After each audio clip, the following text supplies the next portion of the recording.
Le chanvre, d'où vient-il? Et qu'est-ce que c'est? Ça se mange? Commençons par ses origines. Le chanvre est l'une des premières plantes domestiquées par l'homme en Chine, au néolithique, puis s'est répandu sur tous les continents au fur et à mesure des conquêtes et des échanges commerciaux, d'abord entre l'Inde et le Moyen-Orient, puis vers l'Europe, sur la fameuse route de la soie, qui n'a donc pas servi que la soie. Les fibres servaient déjà à confectionner des vêtements en 600 avant Jésus-Christ. Le chanvre fut donc connu des Chinois, des Hindous, des Assyriens, des Chiites, des Égyptiens, des Grecs, des Romains et des Arabes. Traversant l'Antiquité jusqu'au Moyen-Âge, le chanvre est considéré comme une denrée stratégique de par les nombreuses utilisations permises par sa fibre. Voile, vêtements, cordages et en alimentation. Charlemagne, qui durant son règne encouragera même sa culture partout en France. Ensuite, c'est en 1455 que Gutenberg imprimera la première Bible sur du papier de chanvre. Un peu plus tard, en 1492, 80 tonnes de cordages et de voiles permirent au caravelle de Christophe Colomb d'atteindre le Nouveau Monde. Vers la fin des temps modernes, c'est en 1776 que la Déclaration d'indépendance américaine fut éditée sur du papier de chanvre. Toujours en Amérique, les colons décidèrent de cultiver le chanvre à grande échelle.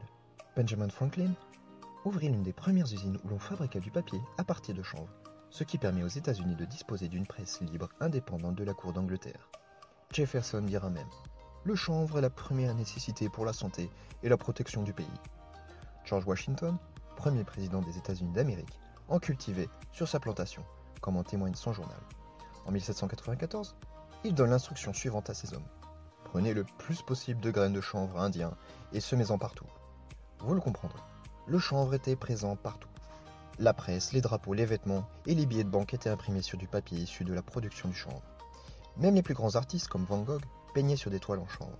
Après une utilisation massive du chanvre durant la Première et avant la Seconde Guerre mondiale, c'est le début de l'ère pétrochimique et l'apparition des procédés toxiques au sulfite et au chlore pour extraire la lignine et pour blanchir la pâte, ce qui permettra de faire du papier à base d'arbres au lieu du chanvre. C'est alors qu'un retournement de situation se prépare. Un véritable travail de propagande sera alors orchestré par les lobbies grandissants de l'industrie du coton, de la chimie et de la presse, dont les patrons avaient aussi des intérêts dans les cultures forestières, tels que le magnat de la presse William Randolph Hearst. Tout cela en amalgamant le cannabis récréatif au chanvre industriel et en jetant le discrédit sur la plante et ses usages. C'était l'opportunité unique de se débarrasser d'une matière première concurrente.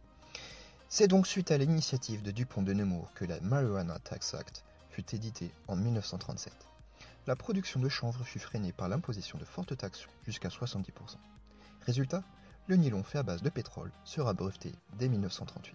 Malgré cela, Ford construira en 1941 un premier prototype dont la carrosserie était fabriquée en fibre de chanvre.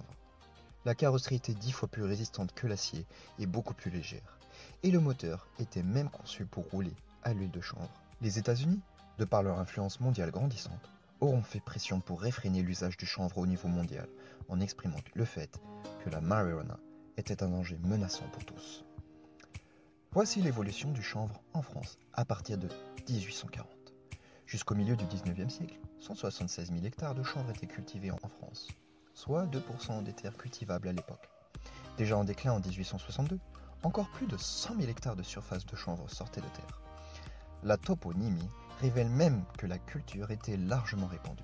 Chenevière dans le Val d'Oise et dans la Marne, Chenovre en Côte d'Or, Canabols dans l'Aveyron, Canabal en Corrèze, Chanabier dans le Lot, Chanabert en Ardèche, Chanavas dans le Vaucluse et en Savoie, Chanavar dans la Loire, et ceci parmi bien d'autres.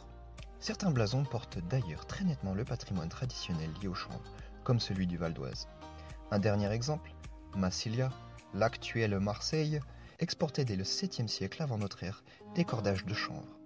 Le nom de canebière, qui a la même racine que le cannabis, rappelle l'importance de cette plante dans l'économie locale. C'est donc suite aux propagandes et aux fortes impositions de taxes que la culture traditionnelle du chanvre a déclin rapidement, pour ne compter plus que quelques centaines d'hectares en France. Mais c'est en 1988, après que la communauté européenne ait sélectionné les graines destinées à la culture industrielle, que le chanvre sera à nouveau cultivé. En 2017, c'est plus de 50 000 hectares qui sont cultivés, soit 0,12% de la surface agricole utilisée.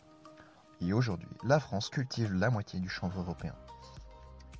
Suite à de nombreux croisements génétiques, il existe une multitude de variétés, que ce soit parmi le chanvre récréatif, plus communément appelé cannabis, est riche en THC, le cannabis qui est illégal en France, et le chanvre industriel dont la communauté européenne subventionne la culture des variétés de chanvre non psychotropes depuis 1988.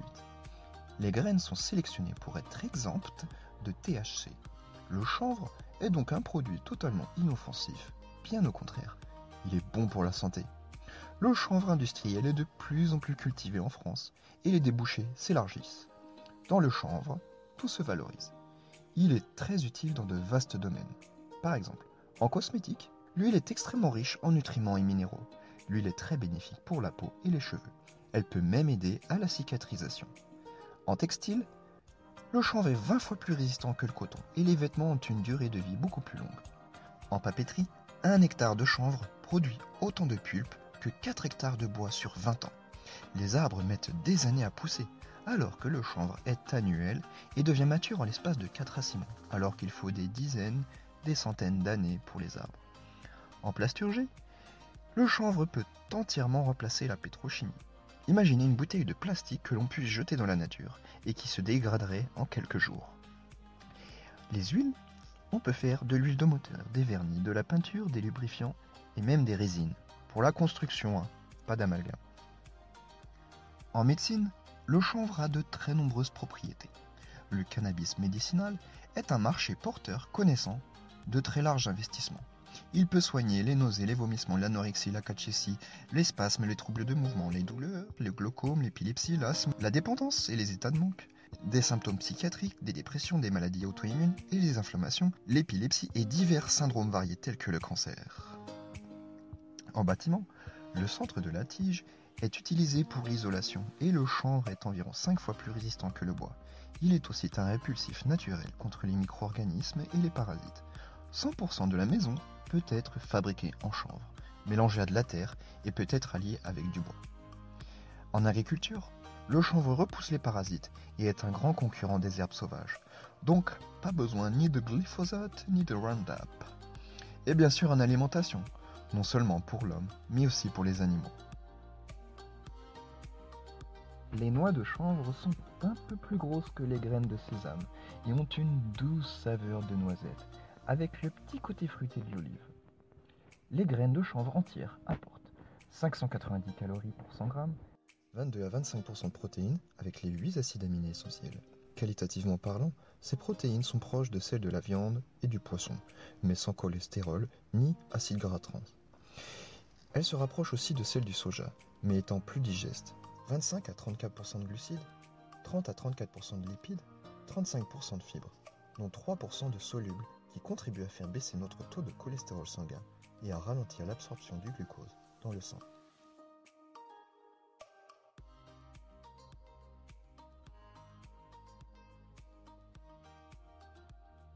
Plusieurs antioxydants dont la cystéine, la carotène, vitamine A sont abondants et travaillent en synergie pour hydrater et restaurer la peau sèche et maintenir la santé des yeux et des membranes cellulaires.